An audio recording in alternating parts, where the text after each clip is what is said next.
Before we get started, don't forget to grab something to eat at rrgsnacks.com, our online concession stand that has an assortment of beef and bacon jerky, buffalo wing popcorn, and strawberry licorice. By now, you've probably noticed that Nick Cannon has 8 children by 5 different women, and if you're anything like us, you're probably puzzled. Many of our loyal viewers have asked us to make a video about the host of The Masked Singer, but every time we start doing our research, another baby is added to the mix.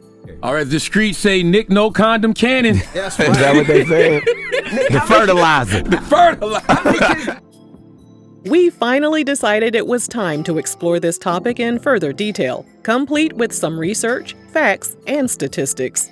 So pour yourself something to drink, bust open a bag of RRG popcorn, and let's get down to business. If you're a fan of our videos, you know how we love to take you way back in time in order to pinpoint why celebrities act and behave the way that they do. In terms of Nick, he hasn't shared much about his childhood, except for the fact that his mom, Beth Hackett, was 17 and unmarried to his dad, James Cannon, when they found out she was pregnant. Nick told the Chicago Tribune his mom considered terminating the pregnancy at a San Diego clinic, but at the last minute, she reconsidered. Nick told the newspaper, "She said she was in the clinic and heard a voice. I said, 'Yo, that was me.'" Nick later wrote a song called "Can I Live," in which he thanks his mom for allowing him to live. The song became an anthem for pro-life organizations. Although Nick claims he wasn't trying to be pro-life or pro-choice, it's possible that his mom's decision to keep him played a role in his own decision to become a father, no matter the circumstances. Nick was born on October 8, 1980, and spent his time divided between his mom's house, his grandparents' home in San Diego, and his dad's house in Charlotte, North Carolina. His dad worked as a televangelist, and being the child of a minister had its challenges. During a 2003 interview with blackfilm.com, Nick said that as a child, he was always expected to be a goody two-shoes, and he would go out of his way to prove he wasn't a square. He added, "The preacher's kid has to be the baddest one. If everyone is smoking weed, we've got to smoke crack. If you're throwing rocks, we've got to throw bigger rocks." At his dad's house, he wasn't allowed to watch television or listen to the radio. He also said he wasn't allowed to wear, quote, "cool clothes," which led to him being teased by his classmates. His grandfather was also a minister, and his aunts and uncles were heavily involved in the church. Nick said he developed a strong relationship with God at an early age, and Christian spirituality was the blueprint of his life. But his grandparents lived in a gang territory. His grandmother was the one who instilled everything in him and taught him right from wrong, so Nick never actually joined a gang.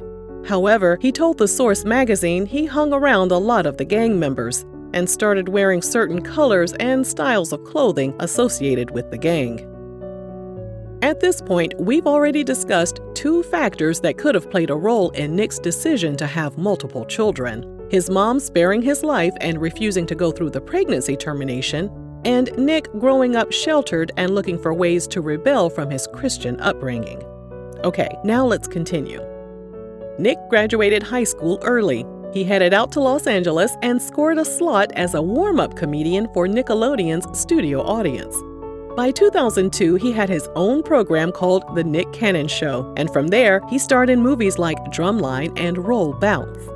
He also appeared in music videos, has hosted several shows, and even launched his own music career.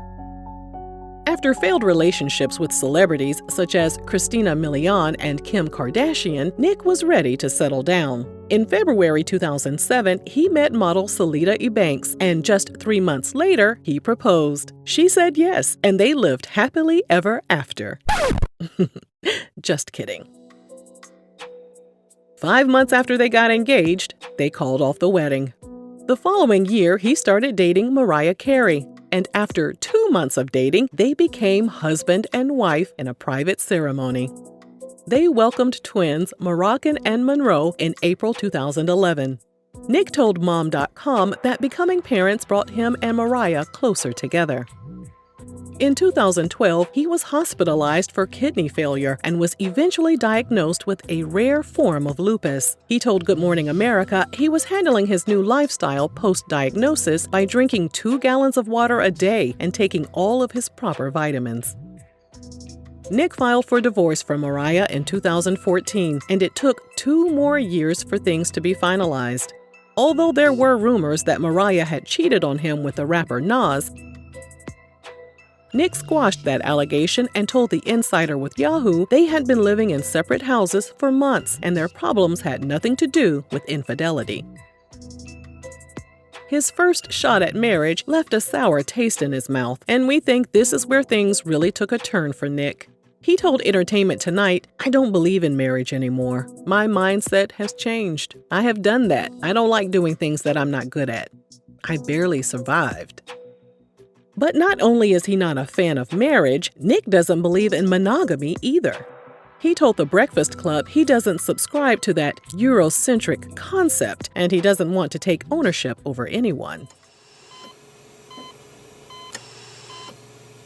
And then, at the tail end of 2016, he experienced a major setback when he spent several weeks in a hospital for complications related to lupus.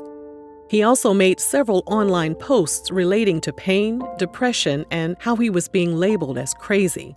The health scare really put things in perspective for Nick, and he decided it was time to live life to the fullest. During an appearance on The Howard Stern Show in February 2017, he said his recent hospitalization made him feel like he's running out of time. I'm living life like... No, what did the doctor...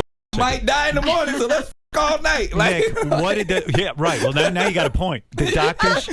Why wear condoms? I might not be here tomorrow. But Nick... So, in addition to his upbringing and his divorce turning him off from getting remarried, Nick was also dealing with a medical issue that made him rethink his life. Things are starting to make more sense, aren't they?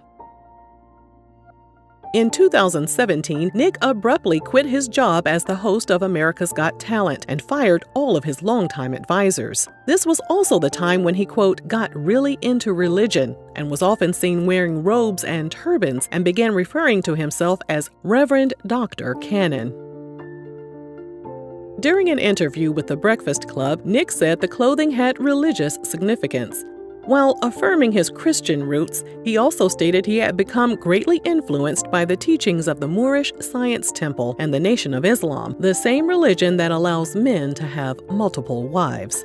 But Nick still wasn't interested in going the Akon route. And if you're clueless about what we're talking about, check out our Akon video after we wrap things up here. Okay, now back to Nick. He and his girlfriend, Brittany Bell, welcomed their son Golden in February 2017, making Nick a father of 3. In July of that year, he told ET Online he wasn't ready for love because he was still heartbroken about divorcing Mariah. He added, "I don't have a girlfriend. I'm always dating. Why not? I'm a single man. I'm supposed to date." It's unclear when he and Brittany broke things off, but we do know he began dating supermodel Jessica White. He and Jessica briefly broke up, but ended up reconciling, and Jessica told Hollywood Unlocked that by 2020, she was living in Nick's house and they were expecting a baby. In early June 2020, Jessica lost the baby. She told Hollywood Unlocked that she and Nick were preparing to start IVF treatments when she got the shock of her life. While scrolling on Instagram, she found out Brittany was pregnant again, and Nick was the daddy. You are the father! The baby was reportedly conceived during his and Jessica's brief breakup. Jessica said that while Nick kept the pregnancy from her, Brittany knew about everything that was going on.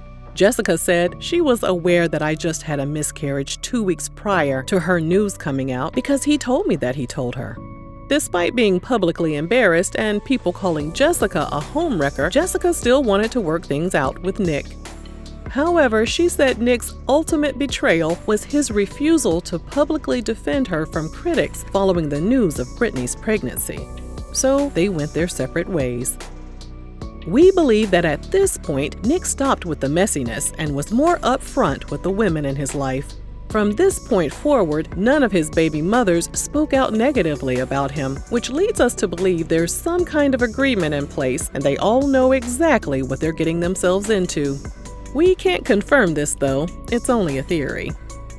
Brittany and Nick announced the birth of their daughter, powerful Queen Cannon, in December 2020. Then, in June 2021, he welcomed a set of twins, Zion and Zillion, with Abby De La Rose. A week later, he and model Alyssa Scott welcomed their son, Zen. In case you lost count, we're up to 7 children by 4 different women. In October 2021, Nick revealed that after welcoming his 4th child in less than a year, he had a conversation with his therapist and decided to practice celibacy. Instead of keeping his decision to himself, he made a public announcement. Some people gave him props for his decision, while others thought he was full of it. Sadly, in December 2021, at the age of 5 months, his 7th child, Zen, passed away due to a brain tumor. Less than 2 months later, on January 29, 2022, Nick was pictured at a gender reveal party with model Bree Tiesi, the ex-wife of football player Johnny Manziel. Based on the size of Bree's baby bump, baby number 8 was conceived prior to Zen's passing. This led to online users hurling insults at Nick for moving on so quickly. A few days later, Nick was back on his talk show and apologizing for failing to, quote, protect and respect the privacy of the mothers of all my children.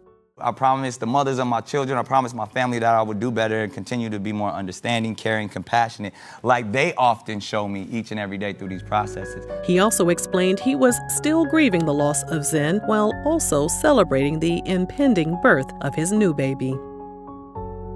And what about his vow of celibacy? Nick said he started his celibacy journey after he found out about Bree's pregnancy. But it's unclear if he's still resisting his urges or if he's fallen off the wagon. So what does Nick's family think about his lifestyle? Well, his dad told the Sun website that children were a blessing. His dad added, "I teach my son, make as much money as you can and have as many children as you can." As for Nick, he made it clear during a July 2021 chat on his Power 106 radio show that none of his children were accidents. He also admitted there were a lot of people he could have gotten pregnant, but he didn't. Now let's get down to the facts.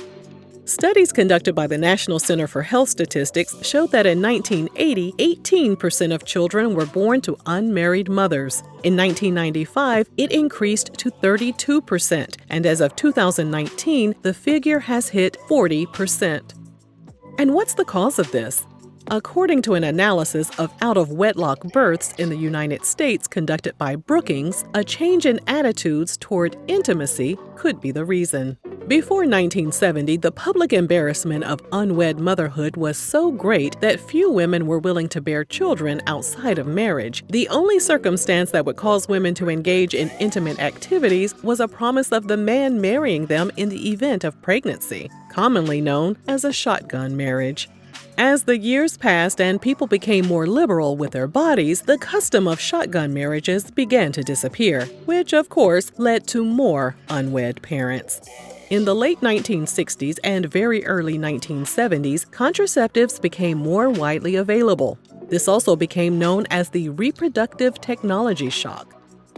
The increased availability of contraceptives and termination options meant intimacy became increasingly expected in premarital relationships. And as the stigma of unwed parenthood has declined, men like Nick and the women he has impregnated are no longer shamed for it. We're aware the blame can't be solely placed on the man or the women because, as we know, it takes two to tango. But one has to wonder why a woman would knowingly get involved with someone like Nick, right? While chatting with a man named Jay Williams, who had fathered 34 children with 17 women, TV host Iyanla Vanzant asked several of his exes the million-dollar question. Why didn't they protect themselves in those situations? One woman simply answered, "I was holding on to the promise." Let's put the money situation aside because as much as Nick stays with the job, we're sure he can afford as many children as he wants. But is he able to be physically and emotionally present in their lives? Yeah. What's this say? Yeah. Touch your nose. Touch your nose. Well, according to research, having multiple children with multiple women doesn't necessarily mean Nick won't play an active role in their lives. In a parenting study conducted by New America, it was concluded that the majority of Black fathers are shown to be highly involved in caring for and raising their young children on a daily basis, more so than their white counterparts. From his mom deciding to forego the pregnancy termination, to his strict upbringing, to his views on monogamy, to him believing he's running out of time, we now have a pretty good understanding of why Nick is choosing this path of life. Since we don't know him personally, it's hard to decipher what's really going on in his mind. Nonetheless, we think we did a good job peeling back all the layers on this topic. Don't you agree?